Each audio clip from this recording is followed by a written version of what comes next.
हानिया को पाकिस्तान से कनाडा आए हुए 5 महीने हो गए हैं और उनका मुझे मैसेज आया, कह रही थी कि अब डिप्रेशन होता है और यहाँ की ज़िंदगी बहुत मुश्किल लगती है, बहुत तन्हाई का शिकार हूँ। तो बिलाल भाई, आपकी वीडियोज़ मैंने देखी पिछले 2 हफ़्तों से, जो आपकी बर्फ़ों वाली वीडियोज़ थीं, तो उसमें आप भी काफ़ी उदास-उदास दिख रहे थे। तो मुझे आप में कहीं न कहीं अपना अक्स दिखा और मुझे ये महसूस हुआ कि वो डिप्रेशन जो मैं महसूस करती हूँ या जो तन्हाई जिसका मैं शिकार हूँ, वो और भी लोगों का मसला है कनाडा में। लेकिन आप बताएँ कि मैं इससे कैसे डील करूँ? और उन्होंने अपनी फैमिली सिचुएशन भी बताई कि 5 महीने पहले वो शादी होकर कनाडा आई थीं और कनाडा में अपने ससुराल के साथ रहती हैं, जिसमें उनकी एक सास, ससुर, शौहर और 2 नंदें हैं। तो बता रही थी कि इन सब लोगों के होने के बावजूद मुझे तन्हाई का एहसास रहता है, क्योंकि जितने भी घर में लोग हैं वो सब के सब काम करते हैं, सिवाय मेरे ससुर के, वो घर पर होते हैं। लेकिन मेरी सास हैं, वो भी एक लोकल स्टोर पर कैशियर की जॉब करती हैं। हालाँकि उनकी उम्र लेट 50s में, लेकिन उसके बावजूद वो काम करती हैं। उनके शौहर का अपना बर्फ़ें उठाने का बिज़नेस है। तो वहाँ से अच्छी कमाई हो जाती है, लेकिन he has to give all the time. सर्दियों में वो बर्फ़ें उठाते हैं और गर्मियों में घास काटते हैं। तो बड़े-बड़े ठेके लिए हुए हैं, लाइक डिफरेंट इंस्टीट्यूशंस के साथ, डिफरेंट कंपनीज़ के साथ, कि उनकी लॉन मूविंग करनी है या उनके यार्ड्स को ट्रिम्ड रखना है ड्यूरिंग गर्मियाँ, और सर्दियों में बर्फ़ें उठानी है। तो उन्होंने अकॉर्डिंगली इक्विपमेंट भी लिया हुआ है।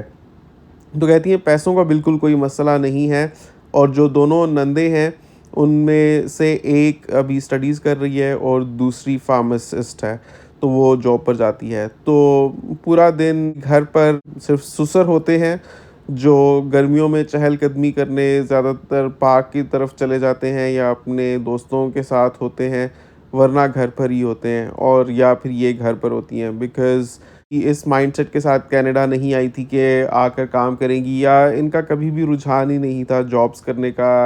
इनकी प्रेफ़रेंस थी टू स्टे एट होम। तो वही माइंडसेट के साथ ये कनाडा भी आई थी, लेकिन कहती हैं कि इस तरह तो मैं घर में पड़े-पड़े तन्हाई का शिकार होती जा रही हूँ और मुझे लगता है कि मैं कुंद-ज़ेहन भी होती जा रही हूँ और मुझे डिप्रेशन होता जा रहा है।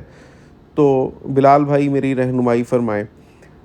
इनका मैंने नाम चेंज कर दिया है ताकि आइडेंटिफ़ाई ना हो सके, लेकिन जो मसला है वो जेन्युइन है और ख़ाली इन्हीं का नहीं है, बल्कि बहुत सी लड़कियों का है। तो मैं आज की वीडियो में इसका सॉल्यूशन बताऊँगा और अपने थॉट्स आपके साथ शेयर करूँगा। लेकिन सबसे पहले आपसे गुज़ारिश है कि अभी तक अगर आपने इस वीडियो को थम्स अप नहीं दिया हुआ तो प्लीज़ दे दें, और चैनल को सब्सक्राइब नहीं किया हुआ तो प्लीज़ सब्सक्राइब कर लें। अस्सलाम वालेकुम नाज़रीन, मैं हूँ बिलाल ज़फ़र, आप देख रहे हैं हमारा कनाडा। मैं आपसे मुख़ातिब हूँ कनाडा के खूबसूरत सूबे ओंटारियो से। मेरा शहर कौन-सा है वो गेस करके आप नीचे लिखिएगा कमेंट्स में, फिर जिसका ठीक होगा मैं बताऊँगा कमेंट सेक्शन में। उम्मीद करता हूँ आप सब खैरियत से होंगे और अल्लाह का शुक्र है मैं भी बिल्कुल ठीक हूँ। ये फॉर्मल इंट्रोडक्शन इसलिए दिया है क्योंकि नए लोग भी देख रहे होते हैं चैनल, तो उनको भी थोड़ा-सा तारुफ़ मिल जाए कि वो किसका चैनल देख रहे हैं। तो मैं एक पाकिस्तानी हूँ जो अपनी फ़ैमिली के साथ कनाडा आया हूँ 2 साल पहले, और ऑन अ पीआर वीज़ा। तो यहाँ पर हम रह रहे हैं कनाडा में। Okay, so having said that, आज जुम्मे का दिन था, तो साथ में आपको मैं दिखाता हूँ। मैं नमाज़ पढ़ने गया था जुम्मे की, और माशाल्लाह बहुत ज़्यादा लोग आए हुए थे, और फिर वहाँ से वापसी हुई। वो सफ़र भी आपको दिखाऊँगा ताकि आप शहर भी थोड़ा देख लें, आपको गेस करने में आसानी हो, और फिर एंड में आपको आज की इफ्तारी भी दिखाई जाएगी। और उसके साथ-साथ मैं अपने ख़यालात का इज़हार करूँगा हानिया के मसले के बारे में। तो देखिए, ये हानिया का जो मसला है ये बड़ा ही जेन्युइन है। पाकिस्तान से बहुत सी लड़कियां रिश्ते रिश्ते हो जाते हैं उनके, ना सिर्फ कनाडा बल्कि यूके, यूएस, बहुत से बाहर के ममालिक में। वैसे पेरेंट्स प्रेफर करते हैं कि पाकिस्तान में ही शादी हो जाए, लेकिन दूसरी तरफ इसको एक कामयाबी का भी पैमाना समझा जाता है कि अगर कोई पाकिस्तान से निकल कर किसी बाहर के मुल्क में जाकर सेटल हो सकता है और मैंने देखा है, मेरा खुद का भी था और बहुत से बच्चों का भी ये ख्वाब होता है कि जैसे ही वो बड़े हो जाएंगे तो वो बाहर जाकर कमाई करेंगे, या दिरहम, रियाल, डॉलर्स, ये सारी चीज़ें कमाएंगे, पाउंड्स कमाएंगे, या अपना नाम बनाएंगे और किसी अच्छे मुल्क में जाकर जहाँ बहुत ही मुनज़्ज़म निज़ाम ज़िंदगी हो और अच्छे पैसे कमाए जा सकते हों और हर तरह की सहूलियात हों और सेफ्टी एंड सिक्योरिटी हो, तो वहाँ पर जाने का लोगों का ख्वाब होता है। तो ऐसे में अगर कोई रिलायबल रिश्ता मिल जाता है तो फिर पेरेंट्स ब्याह भी देते हैं और लड़कियां भी खुश होती हैं कि वो बाहर के मुल्क में जा रही हैं, दुनिया घूमने मिलेगा। तो बहुत से ख्वाब भी होते हैं, यहाँ तक पूरे होते हैं, हकीकत से जब सामना होता है तो फिर उनको रियलाइज़ होता है कि बहुत डिफरेंट लाइफ़स्टाइल है बाहर का एज़ कम्पेयर टू पाकिस्तान। तो इसको आप एक तरह से कल्चर शॉक भी कह सकते हैं, जिसका शिकार है मुझे लगता है कि अभी तक हानिया है, बिकॉज़ 5 मंथ्स बहुत कम अरसा है किसी नए मुल्क में जाकर सेटल होने के लिए, उसके सिस्टम को समझने के लिए और उसके साथ to come to terms with that system, और अपने आप को कुछ इस ढंग से ढालना कि उस सिस्टम का आप हिस्सा बन जाएं प्रोडक्टिवली, तो उसमें वक्त लगता है। और लड़कियों के लिए तो वैसे भी एक बहुत ही बड़ा मूव होता है जब उनकी शादी हो जाती है, तो एक completely different system, completely different setup, family, और उनका अपना वहाँ पर कोई भी नहीं होता। सब लोग नए होते हैं तो उनको अपना बनाना होता है। ऐसे में पाकिस्तान में तो और किस्म के मसाइल होते हैं, लेकिन बाहर के मुल्क में और किस्म के मसाइल होते हैं। अब जैसे हानिया का जो केस है कि हालांकि घर में इनके अलावा 5 लोग हैं, लाइक इनका शोहर, सास ससुर और 2 नंदे, लेकिन सब लोग मसरूफ़ हैं अपनी ज़िंदगियों में, और इनको तन्हाई का एहसास ज़्यादा इस वजह से भी होता है कि ये अकेली रहती हैं। कोई ऐसा कहती हैं कि मसला नहीं है घर में कि कोई चपकलिश हो, किसी के साथ रंजिश हो, या कोई जो एक टिपिकल सास बहू एक सोप होता है, एक ड्रामा होता है, इस तरह का कुछ भी नहीं है। Everybody minds their own business और सब ने उनको बहुत अकोमोडेट करने की और अपना फैमिली का पार्ट बनाने की कोशिश की, and everybody is very helpful. लेकिन एक तन्हाई का एहसास है, डिप्रेशन है जो जाकर ही नहीं दे रहा। जो मैंने इनको बताया कि आप अगर 5 महीने की बात कर रही हैं गुज़िश्ता, तो एक तो पहली ये चीज़ है कि ये जो गुज़िश्ता 5 महीने थे was primarily the winter season in Canada, जो बहुत सी वजूहात से ना सिर्फ आपके लिए डिप्रेसिव था बल्कि बहुत से लोगों के लिए ही होता है, क्योंकि दिन बहुत छोटे होते हैं और बिल्कुल रंगीनी नहीं होती, बस देखने में सफ़ेद बर्फ़ ही होती है। लेकिन even more so during February and January and March ये चीज़ होती है। मतलब कि जनवरी और मार्च का भी हाफ़ कर लें, आप कह लें कि टोटल साल में 2 महीने इस तरह की बेरंगीनी देखने में आती है कि बस सफ़ेद और काला या ग्रे, बाकी तो बहुत ही रंगीन है कनाडा उसके अलावा। तो अगर गुज़िश्ता 5 महीनों की बात की जाए तो उसमें एक तो फ़रवरी है, जनवरी है, सो यू कुड से जो विंटर के 2 मंथ्स हैं जो हार्डेस्ट, वो इन्होंने देखे। एंड देन उससे पहले बस 3 महीने देखे, तो 3 महीने जो थे वो तो वैसे ही बिल्कुल ही शुरू का फ़ेज़ था, तो वो तो एक बड़ी ही डिफरेंट फीलिंग होती है किसी भी लड़की की जब उसकी शादी होती है।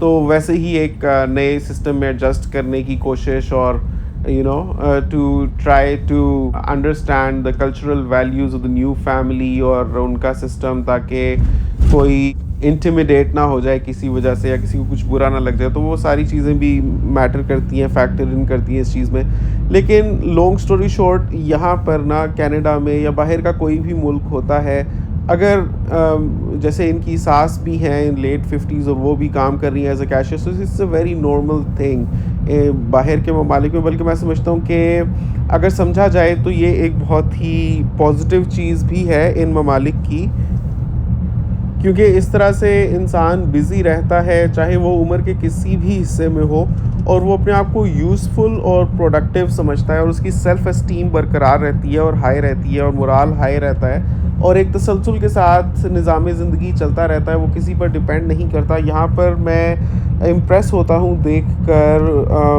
उम्र रसीदा लोगों को भी काम करते हुए, कि उम्र रसीदा लोग नज़र आते हैं जो काम कर रहे होते हैं और पूरा पूरा वक्त देते हैं।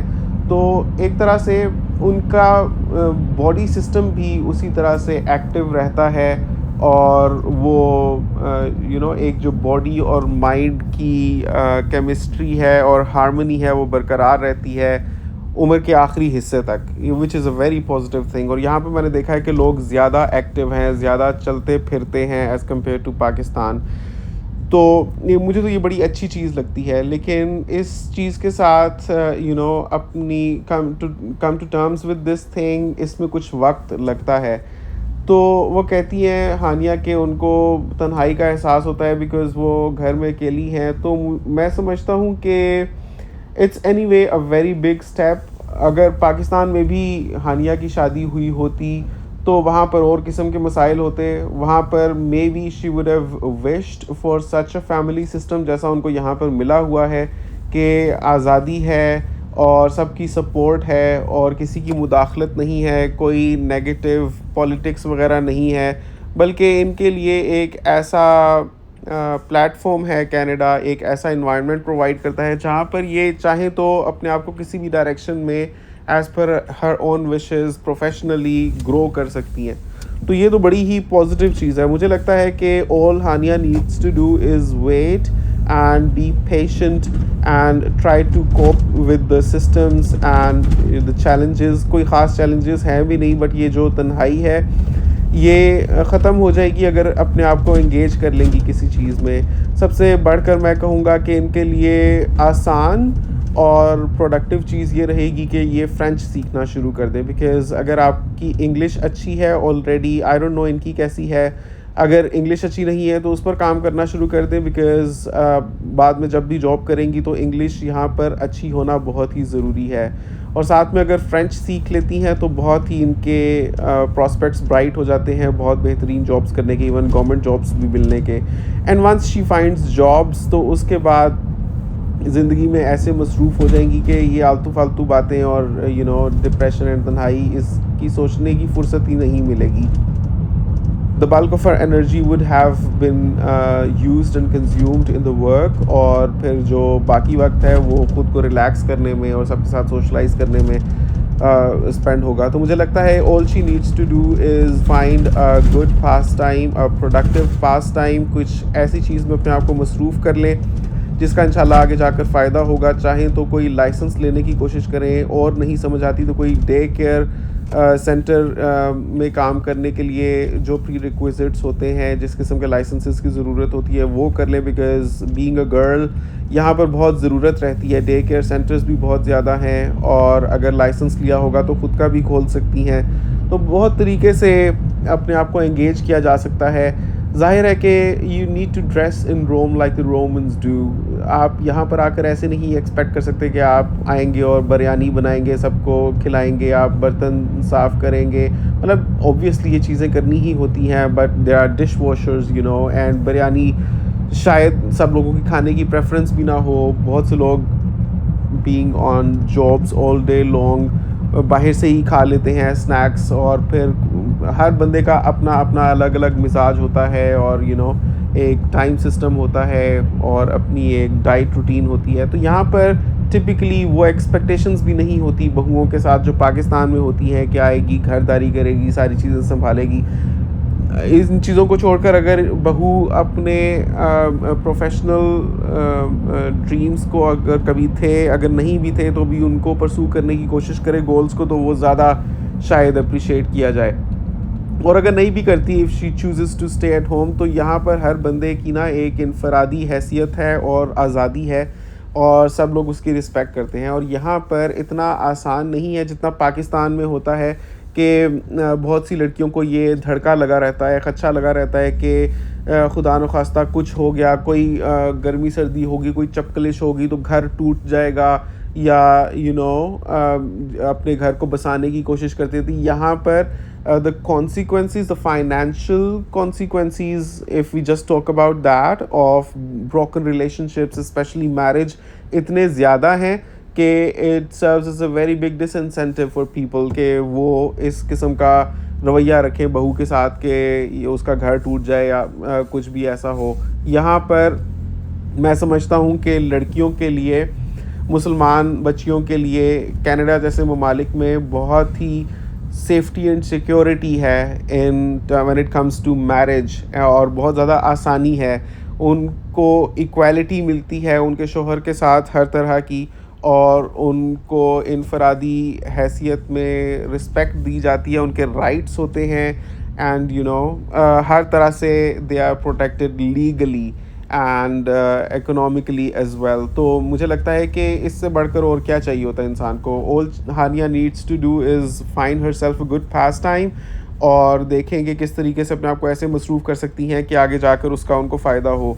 All she needs to do is fine tune her mind to the kind of life Canada has to provide, क्योंकि एक बार आपका जहन समझ जाता है तो आपकी जिस्मानी और जहनी बाकी तमाम जो सलाहियतें हैं और जो आपके एहसासात हैं वो उसके ही मुताबिक फ़ाइन ट्यून हो जाते हैं और स्ट्रीमलाइन हो जाते हैं, और आप एक डगर पर चलने लग पड़ते हैं। सिर्फ अपने आप को किसी तरीके से समझा लें, that's all she needs to do.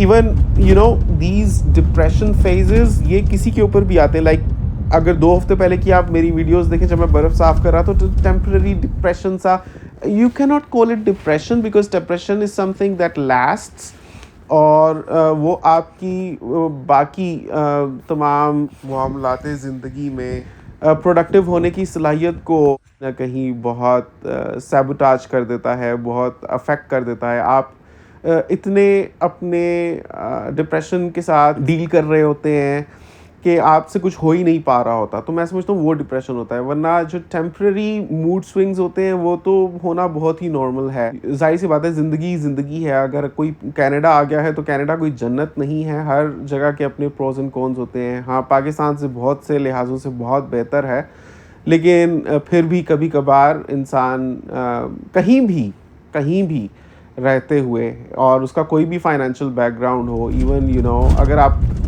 के पास दुनिया जहान का पैसा होना, तब भी दैट्स नो गारंटी कि वो पैसा आपको हमेशा खुशी रखेगा। हर इंसान के ऊपर मूड स्विंग्स आते हैं, सो दैट्स वेरी नॉर्मल।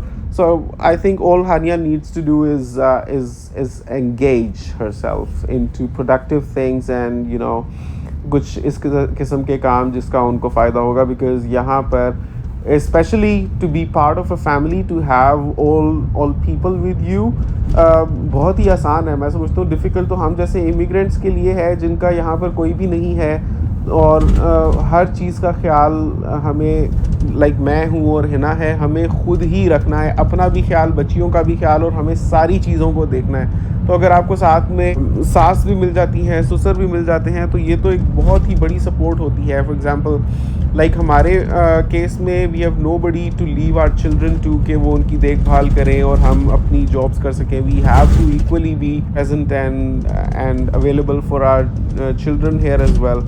जबकि इस किस्म की फैमिलीज़ में लाइक उनके ससुर भी अगर घर पर हैं, तो आगे जाकर इंशाल्लाह औलाद होगी तो बहुत तरह से इंसान फैसिलिटेट हो जाता है। 100 चीज़ें लानी छोड़नी होती हैं, रखनी देखनी होती हैं, तो आप अपने जॉब पर कॉन्सनट्रेट कर सकते हैं। There are other people to take care of things. तो ये तो बहुत तरीके से फैसिलिटेटेड है। All she needs to do is अपने आप को समझा लें और कोई पॉजिटिव पास टाइम्स देखें। बाकी ये डिप्रेशन कुछ नहीं होता। ये कनाडा बहुत ज़बरदस्त मुल्क है वाकई।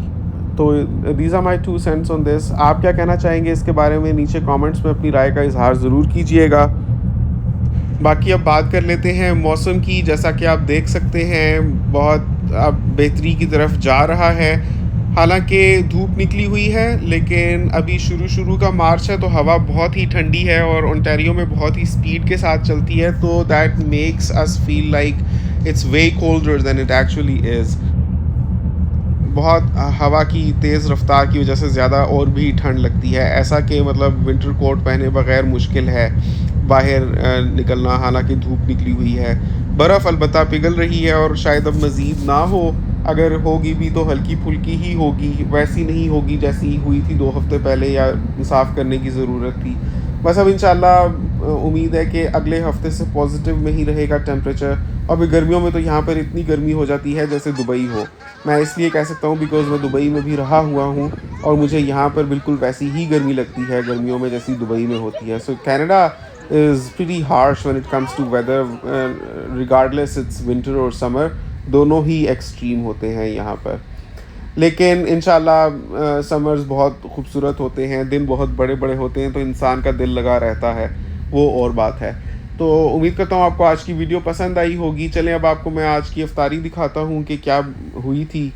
तो आज जब मैं घर आया तो हिना ने हस्ब मामूल बहुत कुछ बनाया हुआ था। I am very thankful to her कि माशाल्लाह जॉब के साथ और घर को भी देखने के साथ वो इतनी अच्छी इफ्तारी भी बना लेती हैं।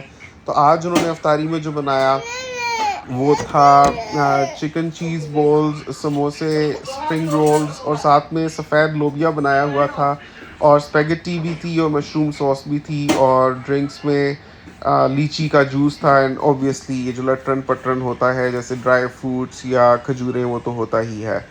तो ये चीज़ें थी और इन चीज़ों के बाद हमने चॉकलेट्स खाई और फिर हम बाहर भी चले गए थे। बाहर जाकर भी हमने चाय वगैरह पी और कुछ शॉपिंग वगैरह की, तो ये सारी चीज़ें थी। तो ये sometimes the simple you go the better it gets. ये जैसे सफ़ेद लोबिया इतना टेस्टी था, इतना फ्लेवरफुल था कि मैं आपको बता नहीं सकता।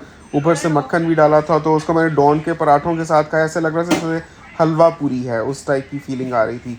तो everything was very nice and tasty. तो बताइएगा आपको हमारी ये अफ्तारी कैसी लगी और जो मैंने मशवरा दिया है हानिया को वो भी कैसा लगा। कमेंट्स में अपनी राय का इजहार ज़रूर कीजिएगा और अगर आपके साथ भी कुछ इसी किस्म के हालात हैं या आपको भी डिप्रेशन के एपिसोड्स होते हैं या मूड स्विंग्स होते हैं तो नीचे अपनी कहानी ज़रूर शेयर कीजिएगा। आपसे मुलाकात होगी इंशाल्लाह अगली वीडियो में। तब तक के लिए अल्लाह हाफ़िज़।